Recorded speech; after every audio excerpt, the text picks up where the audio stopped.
أعوذ بالله من الشيطان الرجيم بسم الله الرحمن الرحيم يسألك أهل الكتاب أن تنزل عليهم كتابا من السماء فقد سألوا موسى أكبر من ذلك فقالوا أرنا الله جهرة فأخذتهم الصاعقة بظلمهم ثم اتخذوا العجل من بعد ما جاءتهم البينات فعفونا عن ذلك وآتينا موسى سلطانا مبينا یسألک اہل الکتاب،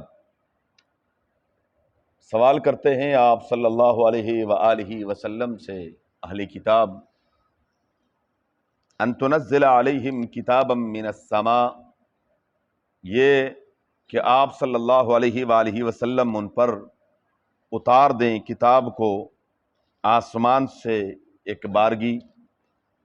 فقد سألوا موسیٰ، بس تحقیق انہوں نے سوال کیا تھا، ان کے بڑوں نے سیدنا موسیٰ علیہ نبینا علیہ الصلوۃ والسلام سے، اکبر من ذالک، اس سے بڑا سوال۔ فقالوا، انہوں نے کہا، ارنا اللہ جہرۃ، ہمیں اللہ تعالیٰ دکھا دیں سامنے۔ فاخذتهم الصاعقۃ بظلمہم، ان کے ظلم کی وجہ سے ان کو بجلی نے پکڑ لیا۔ ثم اتخذوا العجل، پھر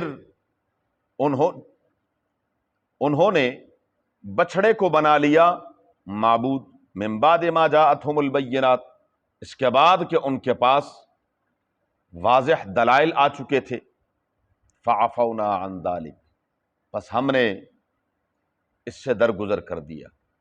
وآتینا موسیٰ، اور دی ہم نے موسیٰ علیہ السلام کو سلطانا مبینہ، کھلا غلبہ۔ یسألک اہل الکتاب ان تنزل علیہم کتابا من السماء، سورہ نساء کی آیت نمبر 153 ہے۔ یہود کی مختلف شرارتوں کا ذکر ہو رہا ہے۔ مدینہ منورہ میں ان کا ہولڈ تھا، مدینہ منورہ کی زراعت پر بھی تقریباً یہ قابض تھے، اور تجارتی منڈی بھی انہی کے قبضے میں تھی، سودی کاروبار ان کا عروج پر ہوا کرتا تھا۔ تو یہ وقتاً فوقتاً اسلام کے خلاف کوئی نہ کوئی شرارت کرتے رہتے تھے، اور عبداللہ بن ابی، اسی طرح کعب بن اشرف، یہ لوگ پیش تھے۔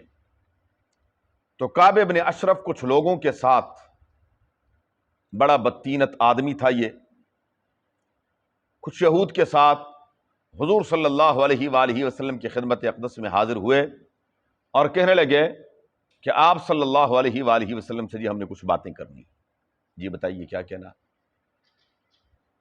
انہوں نے کہا کہ جی یہ جو آپ کہتے ہیں کہ جبریل امین آتے ہیں اور اللہ وحدہ لا شریک کی طرف سے قرآن کریم کو لے کر آتے ہیں وحی کی صورت میں، یہ ہمیں سمجھ نہیں آتا۔ آپ صلی اللہ علیہ وآلہ وسلم سے پہلے عظیم الشان پیغمبر گزرے حضرت موسیٰ علیہ السلام، اور آپ بھی اس بات کی تصدیق کرتے ہیں کہ وہ لکھی ہوئی یکبارگی کتاب لے کر آئے تھے، تورات شریف۔ تو اگر آپ بھی اللہ کے پیغمبر ہیں اور اللہ تبارک و تعالیٰ کی طرف سے احکامات کے دعوے دار ہیں، تو پھر جیسے موسیٰ علیہ السلام پر کتاب یکبارگی لکھی ہوئی نازل ہوئی تھی، ایسے ہی آپ بھی یکبارگی پورا قرآن کریم لے آئے۔ یہ کبھی سورت نازل ہوتی ہے، کبھی آپ کہتے ہیں چند آیتیں نازل ہوئی ہیں، کبھی کہ چند رکوع نازل ہوئے ہیں، کبھی کیا، یہ ہماری سمجھ میں نہیں آتا۔ مقصد ان کا ایمان لانا نہیں تھا، مقصد یہ تھا وہ بھی اس بات کو جانتے تھے کہ اللہ تبارک و تعالیٰ کی عظیم حکمتیں ہیں اس میں، اور ایسا ہوگا نہیں۔ تو جب نہیں ہوگا تو ہمیں موقع مل جائے گا کہ جی یہ ہماری سمجھ میں نہیں آ رہا، ہمیں ایمان لانا نہیں پڑے گا۔ ہم کہیں گے جی ہم نے تو ان سے کے سامنے بات رکھی تھی لیکن وہ نہیں مانے تو بس ٹھیک ہے۔ تو یہ صرف اور صرف شرارت کی حد تک تھا، صدق دل سے اور اللہ وحدہ لا شریک سے ہدایت کے طالب یہ نہیں تھے۔ رب العالمین نے اسی کا ذکر کیا ہے، یسألک اہل الکتاب، آپ صلی اللہ علیہ وسلم سے سوال کرتے ہیں اہل کتاب۔ اہل کتاب سے مراد کتاب والے، اور یہاں مراد یہود ہے، عیسائی رسول اللہ مبارک کی خدمت میں وفد نجران آیا ہے، لیکن ان کے زیادہ سوالات چونکہ مدینہ منورہ میں یہی آباد تھے تو زیادہ ان کے ساتھ رسول اللہ مبارک کا ٹاکرا رہتا تھا، اور یہی اور دنیا کی ایک شریر ترین قوم بھی یہی تھی۔ ان کی گٹی میں جس کو کہتے ہیں کہ شرارت پڑی ہوئی ہے، وہ نام میرے ذہن سے نکل گیا جس نے ان کو مارا تھا، ہٹلر نے بڑا عجیب جملہ کہا تو نے کہ چند ایک اس لیے چھوڑے تاکہ لوگوں کو پتہ چل جائے کہ یہ کیسے لوگ ہیں، ورنہ میں نے ان کو ختم کر دینا تھا۔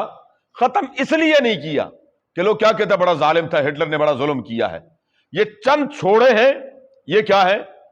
نمونہ ہے، دیکھ لینا کہ یہ کیسے لوگ ہیں، بڑے بدبخت قوم ہے یہ۔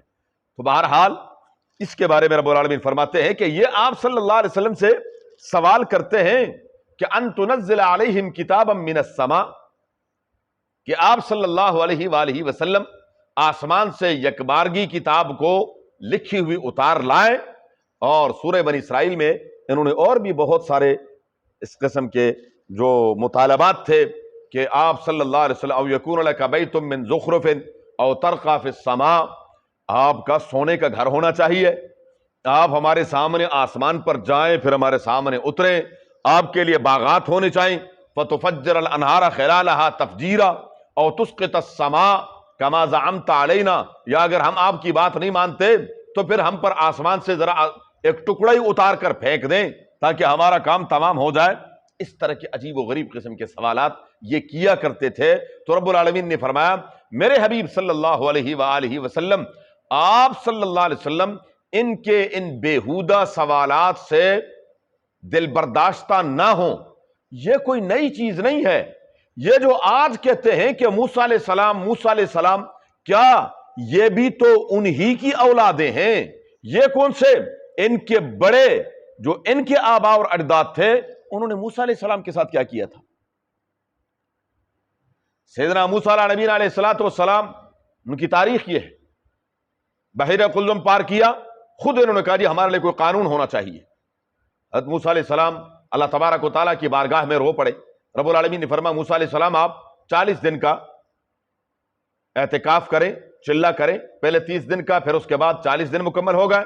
اس کے بعد جب وہ کتاب لے کر آئے، انہوں نے جب دیکھا انہوں نے کہا جی یہ کتاب ہماری سمجھ میں نہیں آ رہی، اس کے تو بڑے سخت احکامات ہیں۔ چونکہ ساری زندگی انہوں نے کس میں گزاری تھی؟ غلامی میں۔ تو غلام قوم تھی، ان کو احکام کا کیا پتا تھا، قوانین کا کیا پتا تھا، قانون کیا ہوتا ہے۔ ایسے جیسے پاکستان میں اگر کہا جائے کہ جی کیا ہے شریعت کا قانون نافذ کرنا، تو کہتے ہیں نہیں سب کے ہاتھ کٹ جائیں گے، سب کے، کیوں؟ سارے چور جو ہوئے، سب کو پتا نا سارے کیا ہیں؟ چور ہیں، تو چور کا کیا ہوگا؟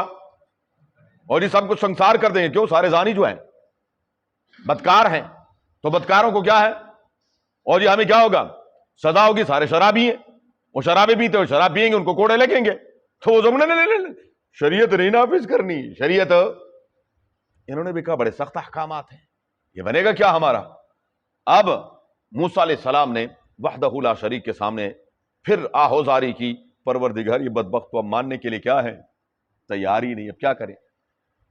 رب العالمین نے فرمایا ان میں سے بڑے آدمیوں کو آپ چن لیں، 70 آدمی چن لیں۔ تو وَاخْتَارَ مُوسَىٰ قَوْمَهُ 70 رَجُلًا لِمِيقَاتِنَا، ہماری میقات کے لیے، ہماری ملاقات کے لیے اللہ تعالیٰ فرماتے ہیں کہ موسیٰ علیہ السلام نے 70 آدمی چنے۔ اب 70 کے صدر یہ گرو گھنٹال وہاں پہنچے بدبخت. جب وہاں پہنچے رب العالمین نے فرمایا انہوں نے اپنے کانوں سے اللہ کی آواز سنی. اب جب آواز سنی انہوں نے کہا ہمیں کیا پتہ کہ کون بول رہا, ہمیں تو اللہ تعالیٰ نظر تھوڑی آ رہے کہ اللہ بول رہے. ہوئے بدرا بہانہ بسیار, فارسی والے کہتے ہیں کہ جو نہ مانے اس کے لیے بے شمار بہانے ہیں. وہ بدبختوں نے کہا کہ ہمیں تو ارنا اللہ جہرتن, سامنے اللہ تعالیٰ دکھا دے. ان آنکھوں کے ساتھ کہاں اللہ تعالیٰ کا وحدہ لا شریک کا. موسیٰ علیہ السلام دیدار نہیں کر سکے, فرمایا رب ارنی انظر الیک, فرمایا لن ترانی, آپ نہیں دیکھ سکتے مجھے, ولکن انظر الی الجبل فان استقر مکانہ فسوف ترانی, آپ اس پہاڑ کو دیکھیں, میں ایک تجلی ڈالتا ہوں, اگر یہ پہاڑ اس تجلی کو برداشت کر گیا تو آپ بھی کر لیں گے. جب دیکھا خرم موسیٰ, وہ پہاڑ تو کیا ہے ریزہ ریزہ ہو گیا, اور موسیٰ علیہ السلام بے ہوش ہو کر گر پڑے. فلما افاق, موسیٰ علیہ السلام کو افاقہ ہوا, فرمایا تبت الیک وانا اول المسلمین, پروردگار تیری ذات پاک ہے, یہ دنیا کی آنکھیں لا تدرکہ الابصار وہو یدرک الابصار وہو اللطیف الخبیر, یہ دنیا کی آنکھیں اللہ کا دیدار نہیں کر سکتی. سمجھ آ رہی؟ یہ ایک اختلافی مسئلہ ہے کہ رسول اللہ مبارک کو معراج کے موقع پر اللہ تعالیٰ کا دیدار ہوا یا نہیں ہوا, اپنے موقع پر بھی آ جائے گا. اور یہاں میں عرض کر دوں جو علماء دیدار کے قائل ہیں وہ بھی یہ کہتے ہیں یہ دیدار اس دنیا میں تھوڑی ہوا ہے, وہ عالم بالا میں ہوا ہے. اللہ تعالیٰ کا دیدار اگر معراج کے موقع پر ہوا بھی ہے تو وہ کہاں ہوا ہے؟ عالم بالا میں ہوا, دنیا میں تو نہیں ہوا. تو بہرحال رسول اللہ مبارک فرماتے انکم لن تروا ربکم حتی تموتوا, اس وقت تک اپنے رب کا دیدار نہیں کر سکتے جب تک مر نہ جاؤ. مرو گے دوبارہ زندہ ہوگے. الحمدللہ ہم اہل سنت والجماعت اور جمہور امت کا سوائے معتزلہ اور شیعوں کے وہ دیدار خداوندی کے قائل نہیں ہے. باقی ہم کہتے ہیں وہ جنت کیا جس میں رب کا دیدار نہ. ہاں وہ جنت کیا جس میں رب کا دیدار نہ ہو. جنت تو تب جنت ہے جب رب کا کیا ہو, دیدار ہوگا تو جنت جنت ہوگی. محبوب کا دیدار ہوگا تو جنت جنت بنے گی. جہاں محبوب کا دیدار نہ ہو تو جنت کس کام کی. بہرحال تو ہمارا ایمان ہے کہ جنت میں اللہ کا دیدار ہوگا, لیکن وہ انسان کی پھر وہ بینائی یہ بینائی نہیں ہوگی, وہ قوا نہیں ہوں گے جو آج کے ہیں. اللہ تبارک و تعالی جنت کی قوت طاقت سب کچھ عطا فرمائیں گے, اس سے اللہ کا دیدار ہوگا. تو انہوں نے دنیا میں کہا کہ ارنا اللہ جہرتن, اب جب انہوں نے کہا فاخذتہم الصاعقۃ بظلمہم, ایک بجلی کی کڑک آئی سب کو مار دیا. اللہ, موسیٰ علیہ السلام پھر رونے لگے. کیا قوم تھی یہ بدبخت, پھر رو رہے. فرمایا پروردگار واپس قوم کو جا کے کیا جواب دوں گا, واپس جاؤں گا تو قوم کہے گی اچھا ہمارے جو سرکردہ لوگ تھے ان سب کو اکٹھے کر کے سب کو مروا دیا, اب کیا کروں گا. اب روتے رہے. اتہلکنا بما فعل السفہاء منا ان ہی الا فتنۃ تضل بها من تشاء وتهدی من تشاء انت ولینا فاغفر لنا وارحمنا وانت خیر الغافرین. یہ ساری سورہ اعراف کی آیات پڑھ رہا ہوں میں, کوئی افسانہ نہیں سنا رہا آپ کو. پھر رب العالمین نے ان کی توبہ قبول فرمائے, فافو, اللہ تعالیٰ نے ان کو دوبارہ زندہ کر دیا, سب کو دوبارہ زندہ ہوا. پھر بھی بدبخت آئے تو یہ نہیں بتا رہے کہ ہاں ہمارے ساتھ, کہتے ہیں ہاں شاید ہو سکتا ہے اللہ تعالیٰ کا کتاب. یہ نہیں کہہ رہے کہ ہمارے ساتھ کیا ہوا, ہم تو مر گئے, تباہ ہو گئے تھے. موسیٰ علیہ السلام کی دعاؤں کی برکت سے اللہ تعالیٰ نے ہمیں دوبارہ زندگی عطا فرمائی, اور ہم تمہارے پاس اللہ تعالیٰ کی کتاب لے کر آئے ہیں. اچھا, موسیٰ علیہ السلام کتاب لینے کے لیے چلے گئے, انہوں نے پیچھے کیا کیا, بچڑے کو معبود بنا لیا. سامری کا تفصیلی واقعہ مختلف صورتوں میں سورہ بقرہ میں بھی گزر چکا ہے, آگے سورہ طٰہٰ میں تفصیل سے آئے گا. سامری نے باقاعدہ وہاں جہاں سے حضرت جبریل علیہ السلام کے گھوڑے کے پاؤں جہاں پڑتا تھا وہاں کی مٹی لی, اور وہ ان لوگوں کے پاس انہوں نے قبطیوں سے زیورات لیے تھے. انہوں نے کہا جی ان زیورات کا کیا کریں گے, وہ زیورات سارے انہوں نے کہا مجھے دو. یہ خود سنیارا تھا تو سنیارے صاحب نے کیا کیا, ان سب سے ایک بچڑے کی شکل بنا دی اور اس کو ایسے رکھ دیا, اور اس کے اندر وہ مٹی ڈال دی. وہ مٹی ڈالی تو اس کے اندر آوازیں شروع ہو گئے, بابا کی آوازیں. یا بعض مفسرین فرماتے ہیں کہ خوارن, اس کو ہوا کے ایسے رخ پہ رکھا تھا کہ اس کے اندر سے ہوا جب گزرتی تھی تو اندر سے ایک آواز سی پیدا ہوتی تھی. تو بس بالکل ہم جیسے ہی تھے, بالکل بولے ہم جیسے ہی تھے. ہاں, وہ ایک ساتھی نے آج آیا نہیں ہے, شبیر صاحب، انہوں نے مجھے ایک ویڈیو بھیجی ہے، ایک ہم نے انسانوں کے مزارات تو دیکھے تھے، اب کیا ہے، رکشا مزار تھا جی، رکشا، اس رکشے کے اوپر چادریں اور پتہ نہیں کیا کیا کچھ، اور جو اس کے اندر بیٹھتا ہے اس کی مراد پوری ہوتی۔ کیا بات ہے جی۔ ہاں میں سمجھ رہا ہوں رکشا چھوٹا ہے، کوئی کیا ہے، بڑی گاڑی جو ہے نا، تاکہ اس میں کیا ہے کاروبار اور پھیلے، رکشے سے تھوڑا سا 2 بندے بیٹھیں گے اس میں، تو کاروبار کو کیا کرنا چاہیے، پھیلانا چاہیے، تاکہ ایک بڑی گاڑی ہو، اور اس میں کیا ہے، اب مزارات کون جی قبر بنائے گا اور یہ کرے گا، اب کیا ہے آرام سے ایک رکشا لے آئے، اب جو ذرا نچلے طبقے کے ہیں وہ موٹر سائیکل کوئی بنا لے، چونکہ کام تو نکل گیا نا، اب کام چل پڑا ہے، اب مسئلہ کوئی نہیں ہے، رکشا بن گیا، اب موٹر سائیکل کا مزار بنا لے، پھر کیا ہو جائے گا، کوئی سائیکل کا بنا لے، کوئی کھوتا گاڑی کی، وہ گھوڑے شاہ کھوتے شاہ تو ہمارے ویسے ہی پہلے سے ہیں، لاہور میں گھوڑے شاہ ہے کہ نہیں ہے؟ ہاں ہاں ہاں، تو کبھی ہم گھوڑوں کو کیا کرتے ہیں، مولا کہتے ہیں، جب ہمارے گھوڑے ہی مولا ہے تو پھر باقی رہ کیا گیا ہے، پھر تو معاملہ اللہ تعالیٰ ہمارے حال پر۔ یہ اس بچڑے کے اوپر کیا ہوگا، انہوں نے کہا الہکم و الہ موسیٰ فنسی، او بھائی موسیٰ علیہ السلام اللہ تعالیٰ کو ڈھونڈ رہے کوہ طور پر، خدا تو یہاں آ گیا ہے، آؤ۔ اب انشاءاللہ اللہ تعالیٰ خیریت کے ساتھ محرم الحرام لے کر آئے تو آپ کی گلیوں میں بھی مولا نے کیا ہے، جگہ جگہ پھرنا ہے۔ واہ جی واہ، مولا کیا ہے، یہ ہمارے ایمان ہے۔ اللہ اکبر کبیرہ، استغفر اللہ۔ رب رسے مت کھسے، جب انسان سے اللہ ناراض ہو جاتا ہے نا اللہ، تو پھر اس کی مت کیا ہے، پھر یہ اپنے کچن کی صفائی کس سے کرتا ہے، گائے کی پیشاب سے، گائے کے پیشاب کے چھینٹے مارتا ہے تو کہتا ہے اب کیا ہو گیا، بالکل صاف ہو گیا، اب ہمارا کچن کیا ہو گیا۔ اللہ، یہ انسان کی حالت، یہ انسان، اسے مولانا ابوالکلام آزاد رحمت اللہ علیہ فرماتے ہیں کائنات میں سب سے بڑا اعجوبہ انسان ہے، سب سے بڑا اعجوبہ، عجیب اور غریب چیز وہ کون ہے، انسان، کہ جب یہ ماننے پہ آتا ہے تو رکشے کو بھی کیا کر لیتا ہے، مزار مان لیتا ہے، اور جب نہیں مانتا تو رب کو بھی کیا ہے، اس کا بھی انکار۔ اس سے بڑی عجیب کوئی چیز ہے انسان سے؟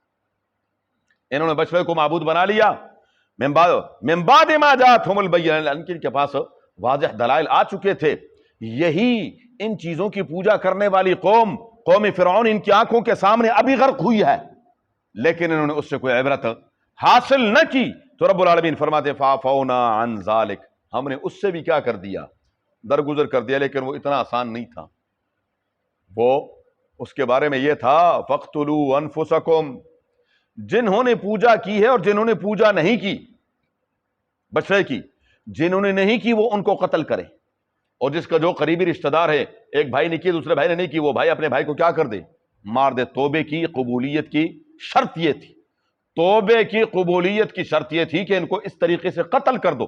70,000 بنی اسرائیلیوں کو اس طرح قتل کیا گیا، لیکن جو بچے وہ بھی انہی میں سے، جو بچے وہ انہی میں سے تھے، انہوں نے آگے اور کاروائیاں ڈالنا شروع کر دی۔